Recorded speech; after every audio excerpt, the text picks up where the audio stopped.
اور بائیں ہاتھ والے، افسوس بائیں ہاتھ والے کیا ہی عذاب میں ہوں گے، یعنی دوزخ کی لپٹ اور کھولتے ہوئے پانی میں، اور سیاہ دھوئیں کے سائے میں جو نہ ٹھنڈا ہوگا اور نہ خوشنما۔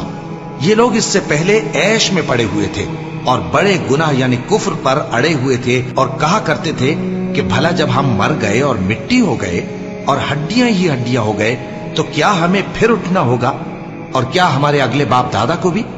کہہ دو کہ بے شک پہلے اور بعد والے سب ایک روز مقرر کے وقت پر جمع کیے جائیں گے۔ پھر تمہیں جھٹلانے والے گمراہ ہو، تھوہر کے درخت سے کھاؤ گے، پھر اسی سے پیٹ بھرو گے، پھر اس پر کھولتا ہوا پانی پیو گے، پھر پیو گے بھی اس طرح جیسے پیاسے اونٹ پیتے ہیں۔ انصاف کے دن یہ ان کی ضیافت ہوگی۔